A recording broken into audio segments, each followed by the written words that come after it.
Recording in progress.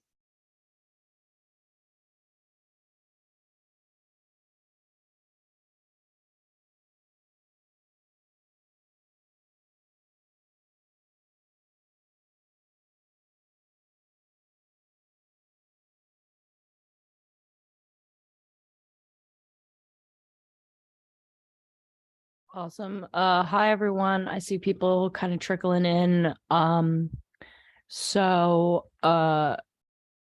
I will kind of wait until about 2:01, 2:02, and then I'll go ahead and get started just so we can have everyone has a chance to sign in. And hopefully everyone can hear me okay.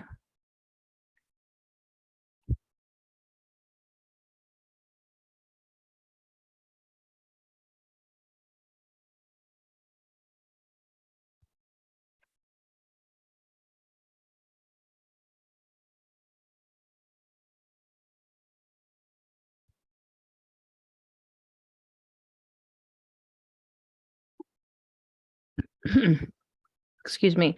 Okay.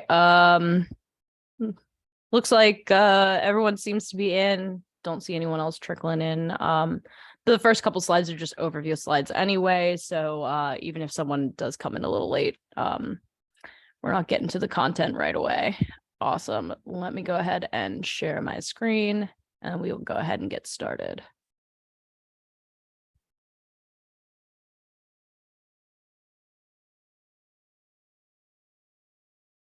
Awesome. Okay. Hi everyone. My name is Kai, and welcome to the Statistics Solutions webinar on navigating the IRB, or the Institutional Review Board. This webinar is going to be recorded, or it's currently being recorded. So you're going to be able to watch it back within, I think, about 24 to 48 hours. But if you do have any questions throughout the PowerPoint, please ask in the chat, and I'm going to answer them kind of towards the end. Finally, if you want more information on how Statistics Solutions can help you with your project or dissertation, please stick around until the end of the slides. I have some information about who to get in contact with for help with your dissertation. Awesome.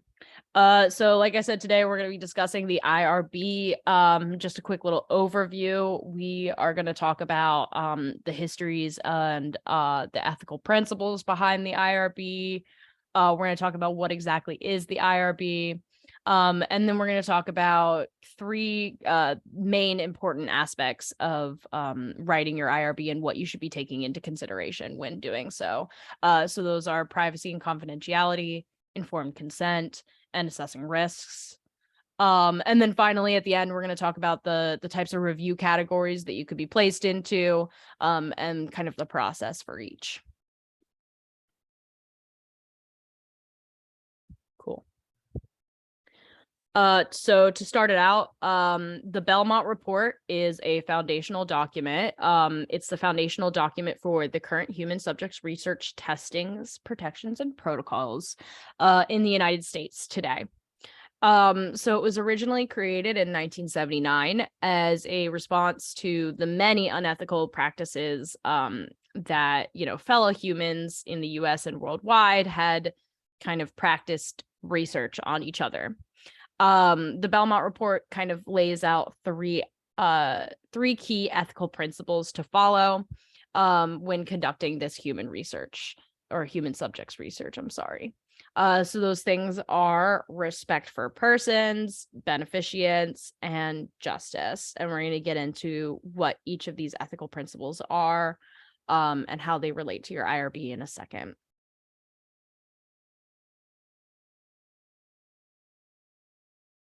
Awesome. So firstly, respects for persons states that human participants are autonomous human beings who are free to choose to participate or withdraw from a research study at any time. So for the participant to be able to make that choice, the researchers must provide participants with all of the necessary information of the study, such as the purpose of the study, what the individual is expected to do, and any potential risks of harm that might occur due to being in the study, right? Additionally, Respect for Persons argues that those who do not have autonomy, such as children or prison inmates, must have additional protections to ensure that they can consent fully.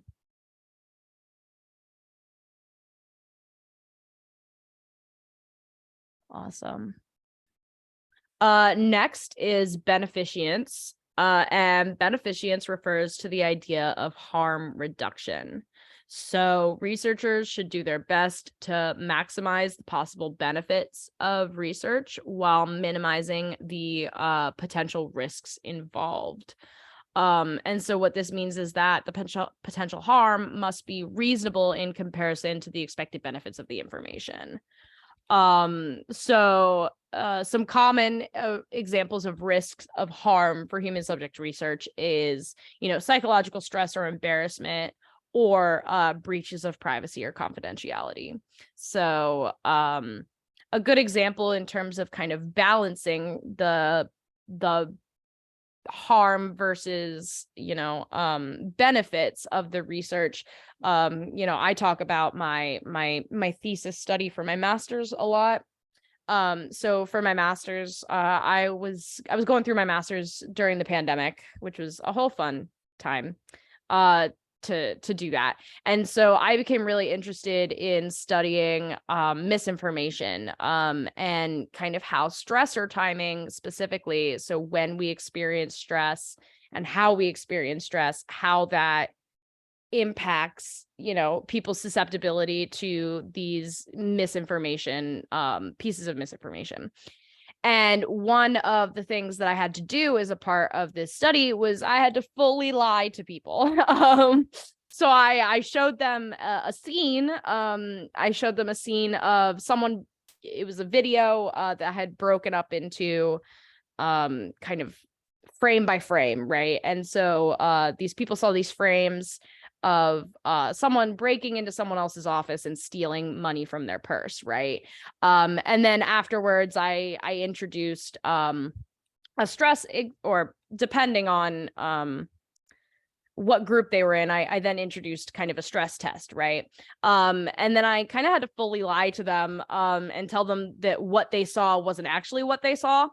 And then I asked them questions again, right? And that is a risk to human subjects testing, is to be lied to, right? It could cause embarrassment if someone figures it out. It's also incredibly stressful to be lied to, especially if you know you're being lied to, or if they go, absolutely not, I know exactly what I saw, and you're basically gaslighting me. And so they could cause a lot of issues, right?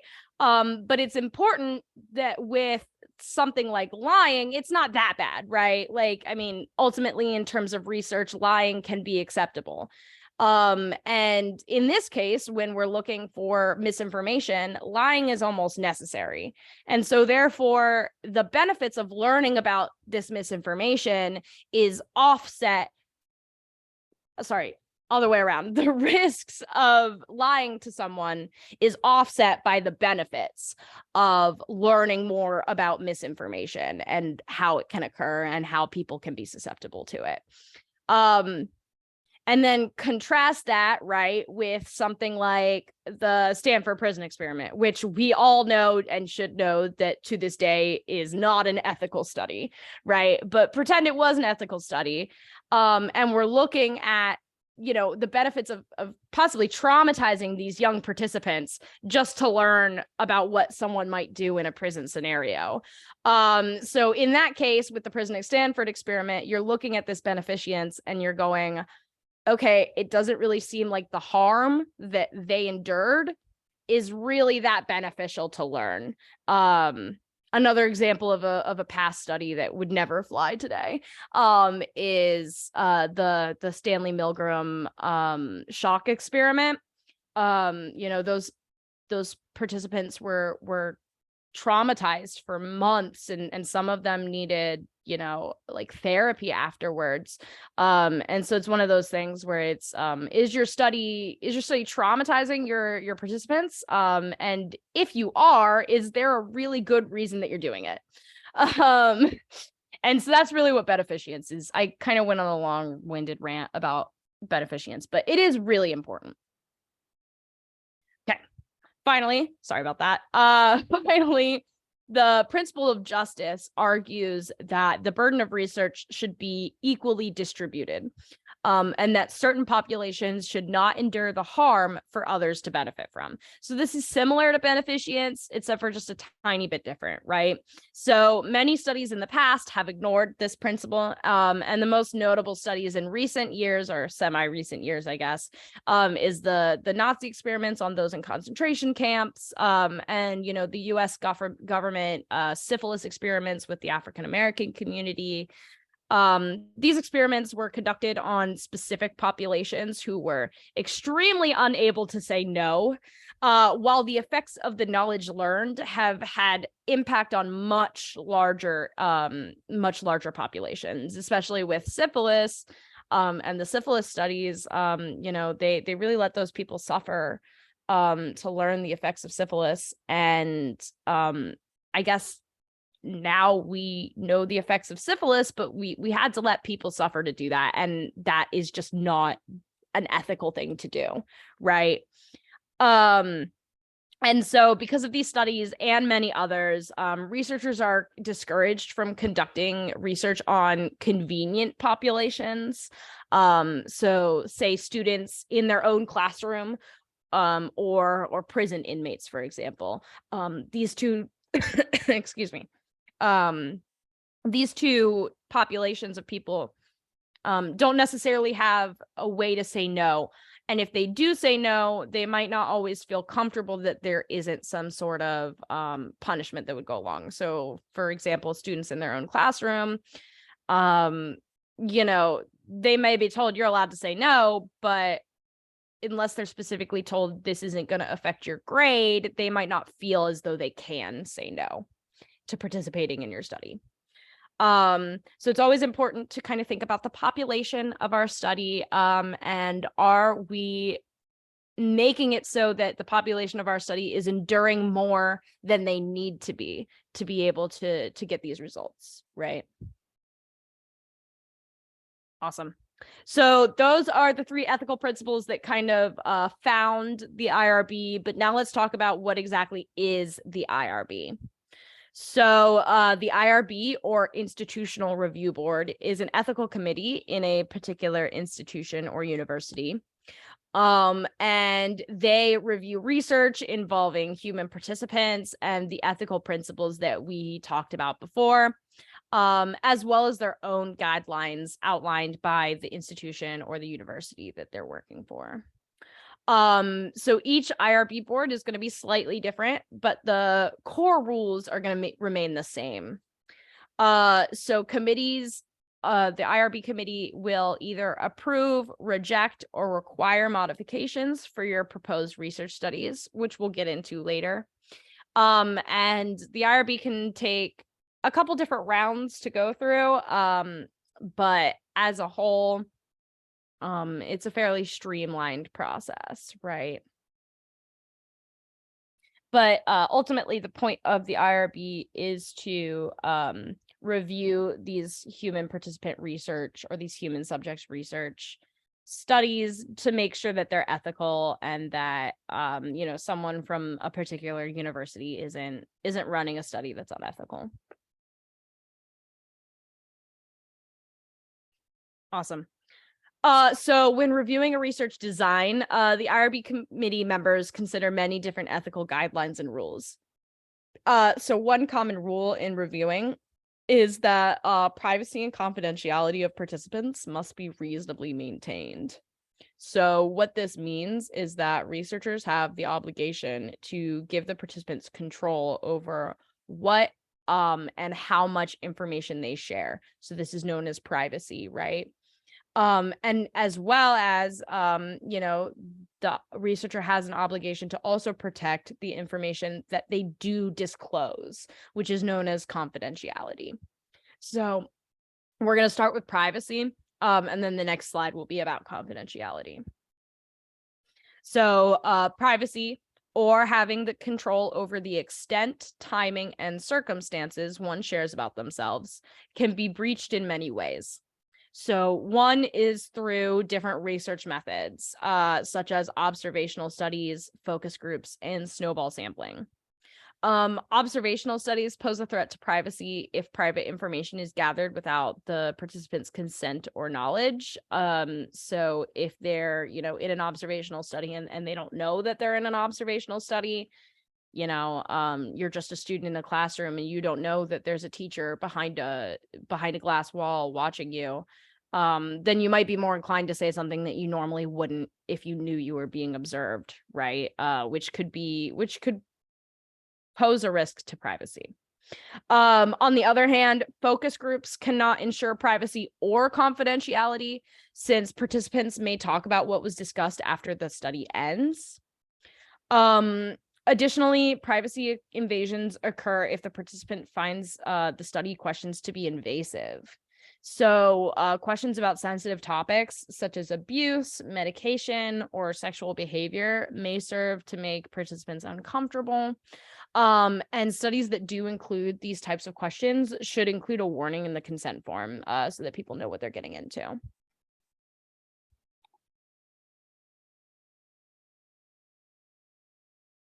Awesome.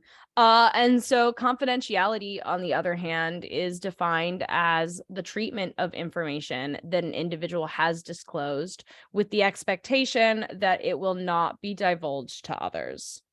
So one simple way of protecting confidentiality is to de-identify participant information. And what that means is to assign numbers to participants to make sure that their information cannot be traced back to their name or any information that would be able to identify them. Additionally, how the data and information will be protected should be outlined in clear writing in your consent form. So the most common form of protecting information is to keep it on a private drive or a filing cabinet if you're feeling a little old school, and then only allowing those who are essential to access that information. So like I said, that should be outlined in the consent form, so that not only your IRB knows, but you are aware, as well as the participant is aware of what will be done to make sure that any information that they do disclose will not be traced back to them in the future.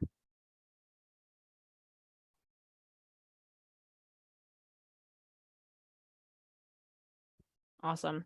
And so that kind of gets into this next slide, right? Which is all about informed consent. So the main aspect of the IRB is informed consent, or the idea that researchers must gain consent from a participant while running human testing or subject testing. So this consent consists of two parts, according to the IRB. First, that the researcher has an obligation to inform participants of all of the key information of the study so that can make a reasonably informed decision on whether or not to participate. So this means that participants, sorry, I can't speak today, should be reasonably informed on the study's purpose and procedures. They should be informed on the potential harm and expected benefits, how their privacy and confidentiality will be maintained, and any incentives that they will receive for taking part of the research. So a common incentive for people, if you're using a population of like college students, if you give them course credit, right, or extra credit. For adults don't necessarily love course credit, mostly because they don't need it. And so unfortunately adults like money. So usually in terms of compensation for people who aren't in school, it's going to have to be maybe monetarily, maybe a gift card. Some people do like a raffle, right? So it's not guaranteed that you're going to get a prize or something, but since you entered into the study, you now have a chance to get a prize. So some people do that if they don't want to give like money out to every single participant that they're using. Awesome. So additionally, researchers should also provide a statement indicating that the study is voluntary and that they can withdraw from at any time. They should also include contact information of the head researcher for any questions that they might have. So all of this information should be presented in the consent form in a clear and simple manner so that anyone who is not familiar with the study can understand what they are consenting to. Additionally, participants should be given ample time to read the document and decide. So basically don't put a time limit on them. Secondly, so that's the first part of informed consent, right? So making sure that the participant knows everything about the study that they can know, right? So back to kind of my example with my thesis study with the misinformation, I had to tell them that they were going to be deceived, but I didn't tell them how, when, or why, right? Mostly because if they knew how they were going to be deceived, research kind of shows that if you know you're going to be shown misinformation, you're actually less likely to incorporate that misinformation into your brain. And so I couldn't tell them that, oh, I'm going to lie to you, I'm going to misinform you, and I'm going to see if you take that on. But I did have to let them know that there was a possibility of being deceived within this study. And so that's kind of what I mean by inform the participant of everything that they can know, right? So if there's a part of a study where you have to put people in the placebo group, you're not going to tell them in the consent form that they're in the placebo group. But you do have to tell them that there's a possibility that they are in the placebo group and that they need to know that.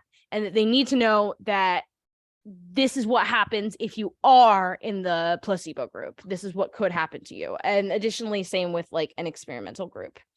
And then again, all of this should be stated in clear and simple language, so that basically anyone can understand. I think a good rule of thumb is that people say that you should be writing at like a 6th grade level your informed consent so that quite literally anyone can understand it. Okay, so that's the first part of informed consent. And then the second part of informed consent is that the researchers then need to provide the documentation that proves that the participant consented to the study procedures and requirements. And so this is usually obtained in the form of a consent document that is signed by each participant. But basically, the second part states that you need to have participants document in some way that they consent to this process. So that could be reading through a consent form and signing their name at the end. It could just be you're on a survey and it says, do you consent to this? Yes or no? And you click yes. As long as you have the documentation that they consented to that process and documentation that if they did not consent to that process, you did not include their data, then the IRB is happy, right? So and then finally, for participants who would not be considered to be autonomous, such as children, or maybe people who are not mentally capable, like some elderly people, stuff like that. Additional safeguards should be set in place to ensure that they are able to consent to the best of their ability. So this can include tests to determine mental competency, and or requiring consent from a legal guardian or caretaker. So say you're working with like dementia patients, right? That's the population that you're interested in. Obviously, depending on how far along their dementia is, they might not be able to reasonably consent to something like this. A study like whatever you're running. And so that could include either kind of getting, a caretaker, or, someone who's legally in charge of them, right, to sign something, or that could mean doing some sort of, like I said, a mental competency test. And if they fail, they should not be allowed to continue, something like that. Awesome. Okay. And then the last big thing we're going to talk about before we go into the review categories and kind of going through those one by one, we're going to talk about the level of risk and kind of identifying and minimizing that risk. So the level of risk of a research study can be determined by assessing the likelihood of experiencing that harm along with the severity of the harm should it occur. So the researcher should consider the time frame of research, as many sensitive topics can cause harm if asked in areas where it's taboo or illegal.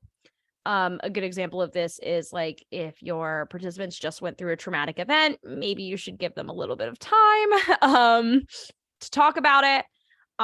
Additionally, the subject's population itself should be accounted for as well, such as vulnerable or underserved populations who are at risk. Therefore, the goal of any study should be to balance these potential risks with the expected benefits of the information learned. So beneficients, yay. Meaning that if there are very little benefits to using, for example, an abused population, the risk of re-traumatizing them for your study might be a little bit too high of a risk. However, if the researcher plans just to kind of do a little deception and deceive their participants to learn a new truth about human behavior, that level of risk may be acceptable for the benefits of that new information. So the level of risk for each study is examined by the IRB committee members, and they're going to determine if your study's risk of harm is acceptable, and then they'll make changes or they'll make suggestions on how to change the level of harm if necessary. Additionally, safeguards such as removing participant identifiers from the data or obtaining additional consent forms may be suggested by the IRB. And so before I moved on, I did want to give a little bit of example. It's kind of one of my favorite studies of a friend of mine who I liked. His not important, I guess, but he was really cool, and he was in my master's program with me. And he was running a study on the concept, which is a little wild to think about, the concept that if we put a name to something as humans, we then kind of feel a more emotional bond with it, right? And he wanted to test this out with something that he thought that most people found kind of disgusting, right? So bugs. He wanted to try it with bugs. He wanted to see that if his participants were allowed to give a name to a bug versus the ones who were not allowed to name the bug. Both groups were allowed to kind of play with the bug, and they were real bugs. He used pill bugs, or those little roly-poly things, if you know what I'm talking about. So they're not that gross, and I think roly-polies are kind of cute, but it's the principle of the thing, right? If you don't like bugs, you don't like bugs. And so, both groups kind of played with the bug, or at least were allowed to spend 30 minutes with the bug, right? And like I said, one group was kind of encouraged to name it, give it a name, give it a personality, and another group was kind of encouraged not to name it. They were not told to name it whatsoever, and they were just kind of told to interact with the bug, right? And then towards the end of his study, he wanted to really test how are we going to test how connected to this bug these people are. And so what he did was, at the beginning of the study, he gave them $5. And then at the end of the study, after they had played with the bug for 30 minutes, he basically said, okay, now I'm going to kill the bug. I'm going to kill the bug right in front of you. You can pay me however much of this $5 that you're willing to spend. And obviously they got to keep the $5 at the end. This is more of just like a thought experiment.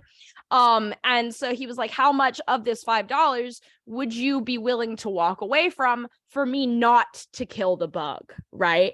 And his original study, he wanted to really just kill that bug in front of them. He got a little grinder thing, and he would put the bug in the grinder and he would like grind it up in front of them.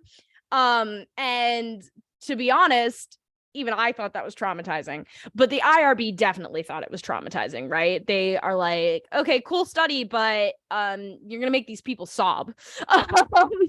And so what they had to do is they had to go through several rounds of kind of back and forth with the IRB, where they came up with solutions on how he could still kind of accomplish his end goal without, I don't know, completely traumatizing the people he told to connect with a bug. And so instead, what they came up with was they are going to lie to the participants. They weren't actually going to kill the bug. There was no bug in the grinder. And instead, what he did was he put like a little like jelly bean or I don't know, something that would grind up fine in the grinder. And he pretended to grind up the pill bug in front of them, right? And then at the end, they were informed that it didn't kill the bug is alive, you're not traumatized, I promise, that kind of stuff, right? And the reason I'm bringing it up is because it's just a really good example of the IRB kind of identifying that level of risk for the participants, saying no, we're not going to do that today, actually, and kind of going back and forth with him to find a reasonable solution where he can still accomplish that end goal without those risks, those potential harm of traumatic experiences. Awesome. Okay. And then kind of finally, we're going to talk about the review categories. So let's get into that. So once an IRB has been reviewed, the contents of the research study, once they've reviewed kind of what you're doing, why you're doing it, who you're doing it with, what you plan to measure, how you plan to measure it, they're going to process an experiment under 3 different categories. So there is an exempt review, an expedited review, and a full board review. So research reviewed as exempt are categorized as studies that involve no more than a minimal level of risk and therefore do not need further review from the committee. So, for example, my study where I was just, kind of deceiving just a tiny little bit, with some misinformation. I informed the IRB, I informed them in my consent form. And so they didn't really have any issues with it. And they said, okay, you're good. Exempt review. We looked over it. It seems good. Doesn't seem like you're going to traumatize anybody. You can go ahead and continue, right? Expedited reviews are usually going to be the fastest. They're the easiest, but it's not always possible depending on what your study is looking at. So next is an expedited review. These often involve some level of risk, but this risk is to a minimal degree. So in this case, a few IRB members will review the study procedures and then give suggestions on how to minimize that risk. So kind of what I was talking about earlier. And then finally, a full board review involves research that poses a significantly higher risk than what would occur in the participant's day-to-day life. So in this case, the researcher may have to make significant changes to obtain approval and run their study. And a full board review also usually takes a couple rounds. And so what that means is that your IRB committee probably only meets a couple times a month. And so if you do full board, they will probably meet to discuss your project multiple times, whereas and you'll probably go through a back and forth with them a couple different times, whereas an expedited review, a good example with that would have been like if I was planning to deceive my participants, but then I just like didn't include it in the consent form or something, and then I submitted to the IRB, and then the IRB goes, oh hey, it looks like you didn't inform your participants that you're gonna lie to them straight to their faces, and so you should probably do that, right? So that would be expedited, right? They give you a small suggestion that takes like very not that long to fix. My friend Jim, who I was telling you earlier with the pill bug situation, he did go into full board, and so it took him, I think, almost 2 months of back and forth with the IRB committee at our school to kind of come to a solution with them on what to do. But then additionally, the IRB does require that any changes that are made to the study after it has been approved must be reported back to the committee for another review of risk. So if a great example of this is I had some friends who you know, they started grad school kind of also right in the middle of the pandemic. And you know, I had a friend who they were planning on doing an in-person study before the pandemic had started. And then when the pandemic started, they had to switch to an online format, obviously, because no one's in person. But they, you know, still want to graduate. And so even though they had already approved the IRB for an in-person study, they ended up having to go turn around and completely redo their IRB approval, because, you know, it was still expedited. I don't think, or exempt. I don't think they had to go through too much, but you do have to resubmit and get reapproved anytime some changes happen to your study. Awesome. Okay. And so now I just have kind of a section for question and answers. There should be kind of a Q&A box in Zoom. So if anyone does have any questions, please feel free to kind of answer or ask those questions now. While I'm waiting for those questions, I am going to put up the last screen that I wanted to talk to everyone about a little bit about Statistics Solutions as a company. So Statistics Solutions is a full service dissertation consulting company.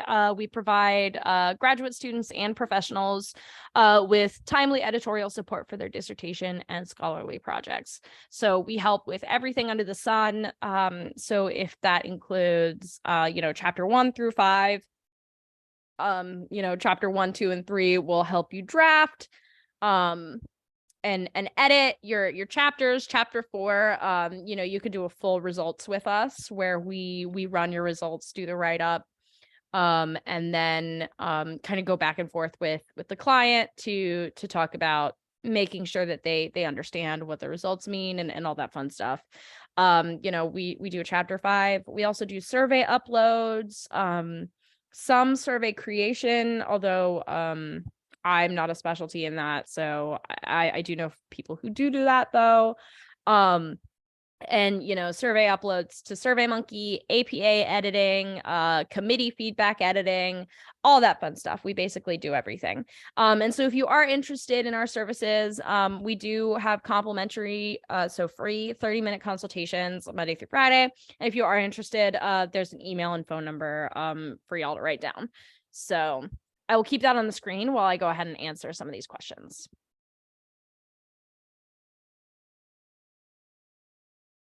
Awesome. Okay.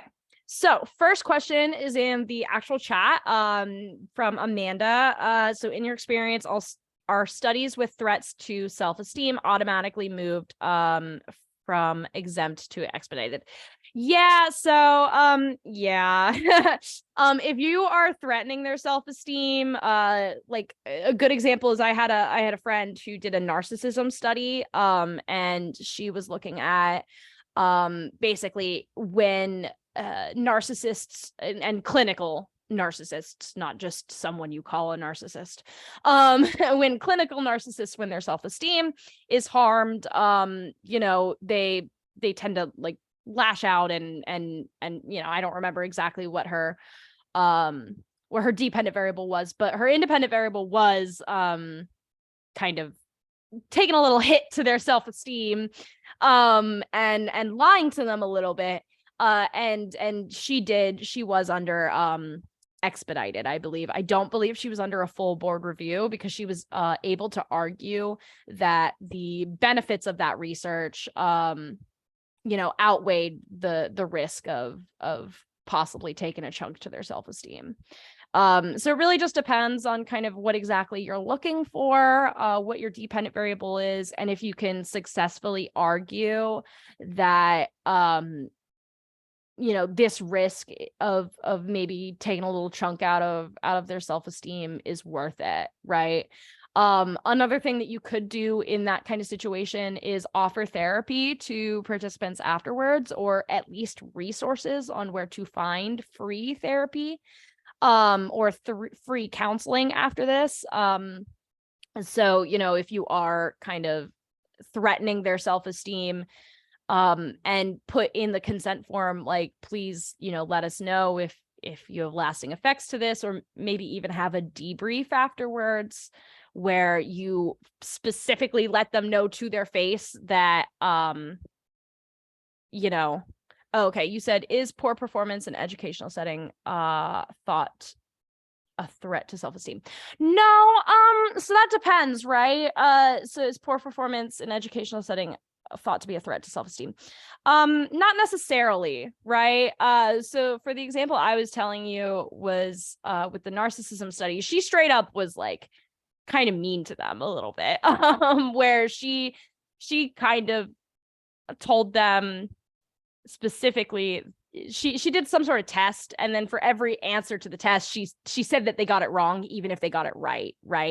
And so that could be damaging to self-esteem, but if it's just looking at grades or something, that's not necessarily damaging to self-esteem. So it really just depends on what you're doing, but it is possible that if you are threatening their self-esteem, it would be moved to the expedited category. Expedited is not too bad. At least it's not full board. Full board review takes forever, but an expedited shouldn't take too long. I'd say a month at max. It just depends on how fast your IRB committee goes. Okay. Next question is from Margaret.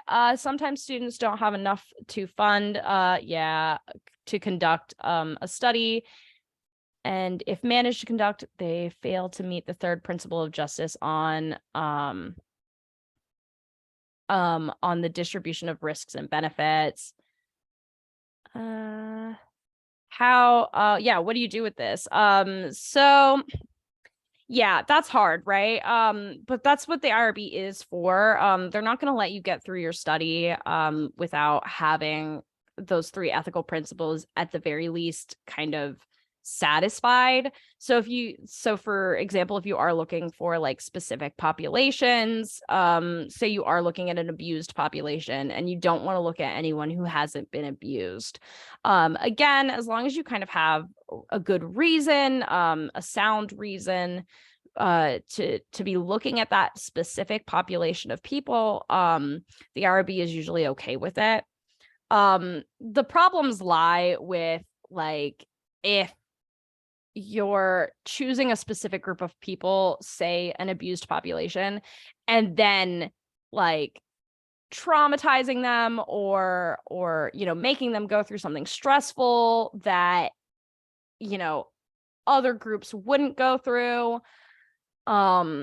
Really, as long as you're not like hurting your participants, you're not really going to run into that issue too much. But I do understand what you're kind of saying, where like they fail to meet that third principle of justice with that distribution of risks and benefits. But that is what the IRB is for. They'll kind of talk it through with you. And if you don't have a good enough excuse, the IRB won't let you run that study. So if you don't have a really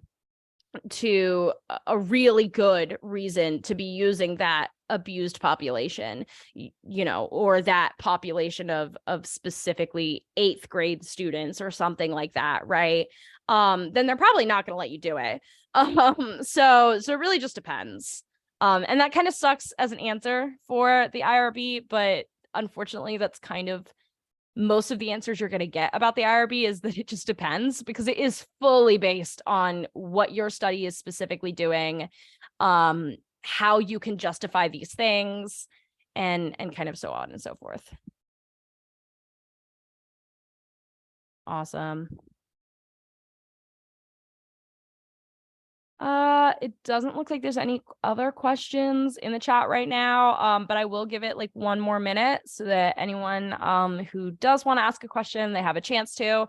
But if you don't have any questions to ask, I am basically done with the information and the presentation. So I do really appreciate everyone coming. Got a question.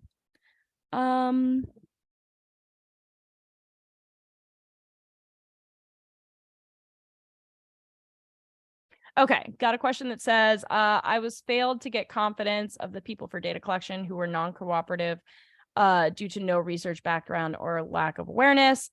Which type of ethical principles do you have to follow? Yeah.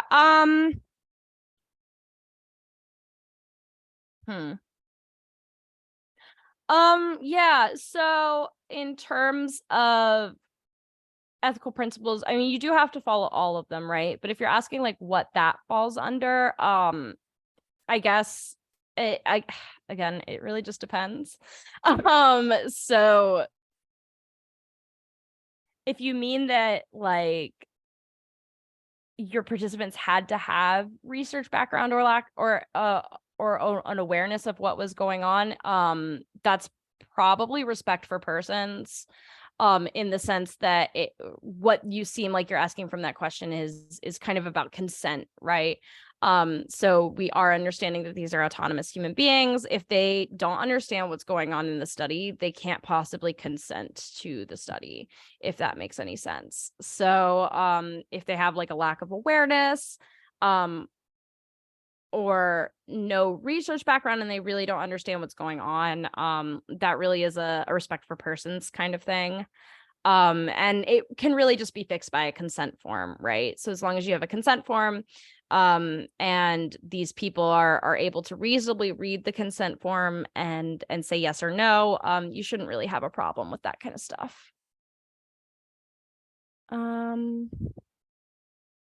Awesome. I hope that answered your question. Awesome. Okay. Like I said, looking for more questions. Don't see anything. So yeah, I hope oops. Yeah, I hope everyone has a great rest of your day. I really appreciate everyone for coming and joining and asking honestly those really good questions. I appreciate when people ask questions, and I appreciate when it seems like you guys really want to understand. So I do appreciate that. We have these webinars all the time, like multiple times a month. We do it on different topics. So I will be doing another one this month on APA editing and APA rules and format for 7th edition. So if anyone is interested in learning about APA from me, I would be happy to see them again at the next webinar. But we also do other things as well. We have webinars on, confidently presenting your results sections, or what should go into a chapter 3, or, addressing committee feedback and that fun stuff. So feel free to stick around and hang out at some of our other webinars. But yeah. Awesome. And then in terms of certificate, I assume you guys are here for school and stuff. I believe that'll be emailed to you. Later today though. Oh, just kidding. My coworker Sierra responded. Also, you experienced minimal dents to your self-esteem today. That is awesome. I think today I bolstered my self-esteem because I love doing presentations. It always makes my self-esteem go up. So awesome. So thank you everyone for, like I said, for joining, asking awesome questions. And I hope you have a great rest of your day. I'm going to go ahead and stop sharing, and go ahead and end the webinar now. But like I said, you will get a recording of this within 24 to 48 hours.